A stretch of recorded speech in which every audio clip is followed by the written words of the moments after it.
안녕하세요. 김미수 원장입니다. 오늘은 무월경에 대해서 이야기 나눠볼까 합니다. 28일 전후로 규칙적으로 하는 분들을 건강한 여성의 생리주기로 볼 수 있죠. 무월경은 그 전 과거 생리주기의 3배 이상의 생리를 안 하거나 6개월 이상 무월경인 상태를 무월경이라고 이야기합니다. 근데 때에 따라서 생리 주기가 불안정한 분들, 불규칙한 분들이 그래 난 가끔 이럴 때가 있어 라고 하고 대수롭게 생각하지 않고 오시는 분들이 간혹 있으신데요. 이 무월경 대수롭지 않게 그냥 지나치면 정상적으로 돌아오는 걸까요? 물론 그런 경우도 간혹 있습니다. 하지만 무월경이 심각한 상태를 초래하는 경우도 왕왕 있습니다. 그래서 이 무월경 왜 일어나고 어떻게 치료해야 될지 오늘 이야기 나눠볼까 합니다. 생리를 하게 되면 시상하부에서 GnRH 호르몬이 분비됩니다. 그러면 그 호르몬이 뇌하수체에 가서 FSH를 분비하게 하죠. 그럼 이 FSH는 난소에 가서 난소의 난포들을 성장시키게 합니다.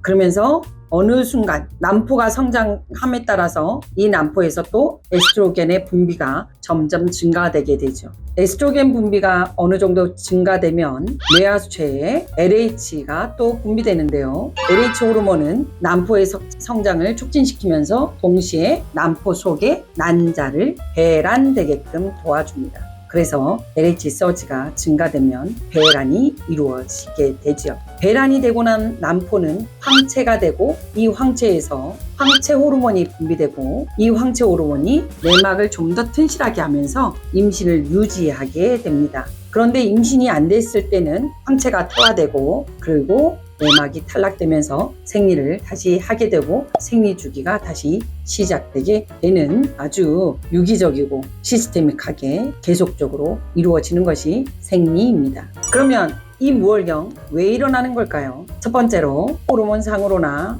혹은 자궁이나 난소에 초음파상 이상이 없는데도 무월경인 경우도 있습니다. 이런 경우를 기능적 무월경이라고 이야기하죠. 기능적 무월경의 대표적인 원인으로 다이어트를 둘 수가 있는데요. 특히 젊은 여성들은 다이어트를 많이 하게 됩니다. 이 다이어트를 과하게 했을 때 무월경을 초래하기도 하거든요. 왜 그러냐면 우리 몸에는 체지방이라고 있잖아요. 체지방에서 렙틴이라는 호르몬이 분비되는데요. 체지방이 저하되게 되면 렙틴 호르몬이 분비율이 저하되면서 시상하부 GnRH 호르몬이 분비가 억제되게 됩니다. 그래서 다이어트 시 무월경이 되게 되는 거죠. 또한 다이어트를 할 때 그렐린이라는 호르몬이 있는데요. 이 그렐린이라는 호르몬은 식욕을 자극하는 호르몬입니다. 에너지가 부족하게 되면 식욕을 자극하는 호르몬이 증가하게 되겠죠. 이 그렐린 호르몬이 증가하게 되면 신기하게 GnRH 호르몬을 억제하게 됩니다. 그러면서 마찬가지로 무월경이 되는 기전이 발생하게 되겠죠. 이렇듯 급격한 다이어트는 HPO축을 불안정하게 하면서 무월경을 초래할 수 있습니다. 무월경이 한번 일어나면 신기하게 정상적인 체중으로 돌아온다 하더라도 생리가 바로 돌아오지 않는 경우도 많이 흔하기 때문에요. 다이어트 할 때도 건강하게 과격하지 않게 다이어트를 해야 합니다. 그 다음에 기능적 무월경 중에 또 두 번째로 스트레스가 있습니다. 이렇게 스트레스가 너무나 많이 쌓이다 보면 코티졸 호르몬이 증가하면서 GnRH를 억제하게 됩니다. 그래서 기능적 무월경이 발생하게 되죠. 한의학 이론 중에 스트레스로 난임을 일으키고 이렇게 무월경을 일으킨다라는 이론이 있습니다. 그래서 한의학 처방 중에 스트레스 이완하는 약을 쓰면서 생리를 유도하고 임신율을 높이는 처방이 있답니다. 흥미로운 한의학 이론입니다. 그 외에 프롤락틴 호르몬이라고 해서 유죽분비 호르몬이 있죠. 이 유죽분비 호르몬이 무월경을 유발하기도 하고 프롤락틴 수치가 너무 클 때에는 뇌하수체에 혹시 손종이 있는지 확인하는 작업을 거치기도 합니다. 물론 내가 스트레스가 너무 많이 받을 때 프롤락틴 수치가 높아지는 경우도 왕왕 있거든요. 그래서 무월경이 오래됐을 경우에는 피검사를 반드시 받아보셔야 됩니다. 그 외에도 너무 많이 피곤했을 때 에너지가 전반적으로 저하되면서 무월경이 오는 경우도 있습니다. 그 외에 갑상선 기능 저하일 때도 기능적 무월경을 일으킬 수 있습니다. 그래서 피검사를 해봐야 되죠.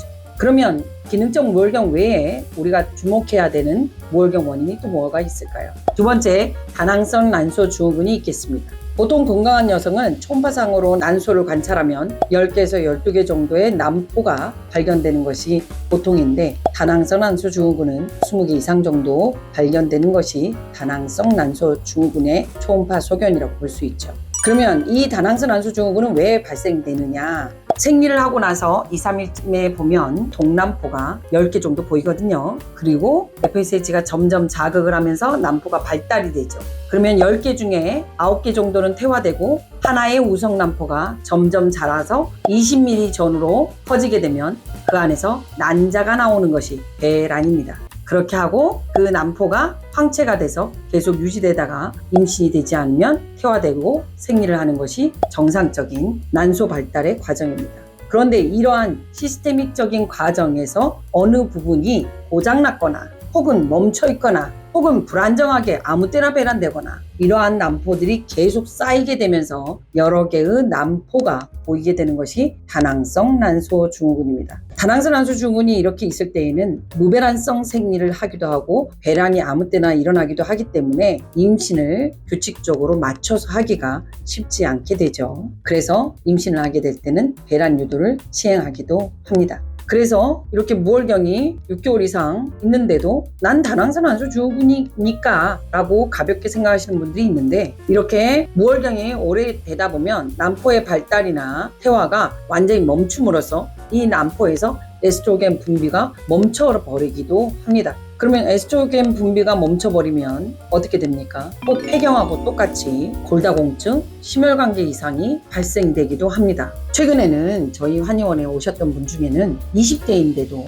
다낭성 무월경이 오래되다 보니까 에스트로겐이 급격히 떨어져서 골다공증이 심해졌던 케이스도 있었습니다. 그런 분들은 생리를 정상화하면서 동시에 골다공증까지 치료해야 되기 때문에 치료 기간도 너무 오래되고 몸도 굉장히 나빠지게 되는 결과를 초래할 수 있으니까요. 다낭성 난소 증후군이라 하더라도 무월경이 오래되면 치료를 적극적으로 하셔야 됩니다. 그래서 무월경은 가볍게 취급하면 안 되는 거죠. 그리고 또 세 번째, 무월경 폐경일 수 있다 입니다. 무월경이 오래되면 호르몬 검사도 해야 되고 초음파 검사도 해야 되는 이유입니다.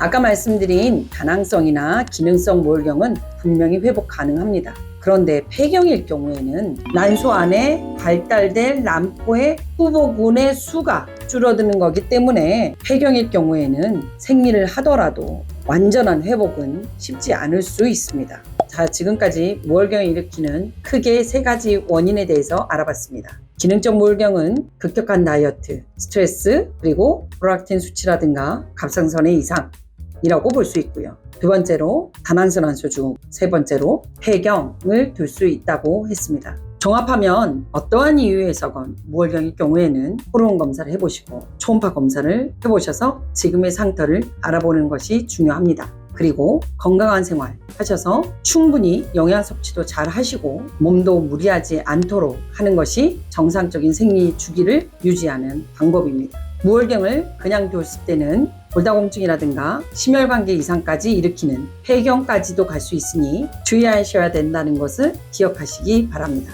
여성의 생리는 어떻게 보면 몸의 건강을 나타내는 지표이거든요. 혹시나 생리 주기가 불안정하거나 생리통이 너무 심하거나 생리양의 불안정성이 나타나거나 할 경우에는 기본적인 건강을 관리해 보시고, 그래도 안 됐을 때는 검사해 보시고 한방치료 받아보시기 바랍니다. 자, 무월경 정보가 조금이라도 도움 되셨나요? 지금까지 김미소 원장이었습니다. 감사합니다.